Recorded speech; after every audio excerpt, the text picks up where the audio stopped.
ಕಾಂಗ್ರೆಸ್ ಸರ್ಕಾರ ಅಧಿಕಾರಕ್ಕೆ ಬರ್ತಾ ಇದ್ದಂತೆಯೇ ಹಿಂದೂಗಳ ಮೇಲಿನ ದೌರ್ಜನ್ಯ ಹೆಚ್ಚಾಗ್ತಾ ಇದೆ. ಪುತ್ತೂರಿನಲ್ಲಿ ಇತ್ತೀಚಿನ ದಿನಗಳಲ್ಲಿ ಹಿಂದೂಗಳ ಮೇಲೆ ನಿರಂತರವಾಗಿ ದೌರ್ಜನ್ಯ ಎಸಗಲಾಗ್ತಾ ಇದೆ. ಆದರೆ ಇದರ ಬಗ್ಗೆ ಕ್ರಮ ಕೈಗೊಳ್ಳಬೇಕಾದಂತಹ ಪೊಲೀಸರು ಮೌನಕ್ಕೆ ಶರಣಾಗಿದ್ದಾರೆ. ಇದನ್ನ ಎಷ್ಟು ಮಾತ್ರಕ್ಕೂ ಸಹಿಸಲ್ಲ, ಅನಿವಾರ್ಯವಾದರೆ ನಾವು ಸಂಘರ್ಷಕ್ಕೆ ಇಳಿಯಲು ಸಿದ್ಧರಿದ್ದೇವೆ ಎಂದು ಹಿಂದೂ ನಾಯಕ ಅರುಣ್ ಕುಮಾರ್ ಪುತ್ತಿಲ ಎಚ್ಚರಿಕೆ ನೀಡಿದ್ದಾರೆ. ಪುತ್ತೂರಿನಲ್ಲಿ ನಡೆದಂತಹ ಇತ್ತೀಚಿನ ಅಹಿತಕರ ಘಟನೆ ಹಾಗೂ ಹಿಂದೂ ಯುವಕರ ಮೇಲಿನ ಪೊಲೀಸ್ ದೌರ್ಜನ್ಯದ ಕುರಿತು ಅವರು ತೀವ್ರ ಆಕ್ರೋಶವನ್ನ ವ್ಯಕ್ತಪಡಿಸಿದರು.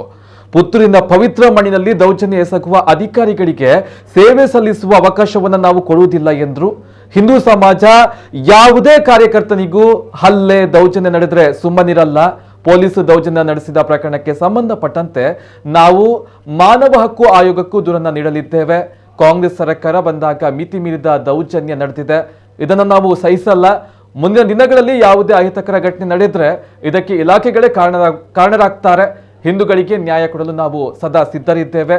ಅದಕ್ಕಿಂತ ಮಿಗಿಲಾಗಿ ಇನ್ನೇನಾದರೂ ಸಂಘರ್ಷ ನಡೆದರೆ ಅದಕ್ಕೆ ಪೊಲೀಸರೇ ಹೊಣೆಯಾಗ್ತಾರೆ ಎಂದು ಎಚ್ಚರಿಕೆ ನೀಡಿದ್ದಾರೆ. ಯಾವತ್ತೂ ಕೂಡ ಪುತ್ತೂರಿನ ಈ ಪವಿತ್ರವಾಗಿರ್ತಕ್ಕಂಥ ಮಣ್ಣಿನಲ್ಲಿ ಯಾವುದೇ ಕಾರ್ಯಕರ್ತನಿಗೂ ಕೂಡ ಇವತ್ತು ಸರ್ಕಾರ ಬದಲಾದಂಥ ನಂತರದ ದಿವಸಗಳಲ್ಲಿ 7-8 ಘಟನೆಗಳನ್ನು ನಾವು ಈ ಕ್ಷೇತ್ರದಲ್ಲಿ ಕಂಡಿದ್ದೇವೆ.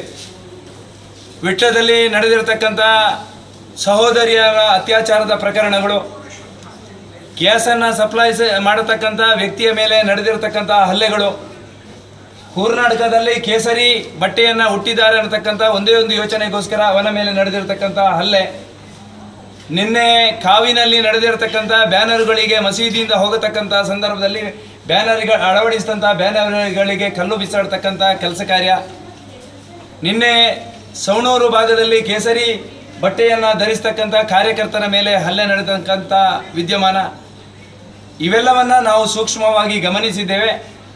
ಅನಿವಾರ್ಯವಾದರೆ ಮತ್ತೆ ಸಂಘರ್ಷಕ್ಕೂ ಈ ರೀತಿಯ ಘಟನೆಗಳು ನಡೆದರೆ ಆ ಸಂಘರ್ಷಕ್ಕೂ ಕೂಡ ನಾವು ಸಿದ್ಧರಿದ್ದೇವೆ ಅನ್ನತಕ್ಕಂಥ ವಿಚಾರವನ್ನು ಸ್ಪಷ್ಟತೆಯನ್ನು ಈ ಸಂದರ್ಭದಲ್ಲಿ ಉಲ್ಲೇಖ ಮಾಡ್ತಾ, ಮುಂದಿನ ಯಾವುದೇ ಘಟನೆಗಳು ಅಹಿತಕರ ಘಟನೆಗಳು ಈ ಕ್ಷೇತ್ರದಲ್ಲಿ ನಡೆದರೆ ಶಾಂತಿ ಸುವ್ಯವಸ್ಥೆಯನ್ನು ಕಾಪಾಡತಕ್ಕಂಥ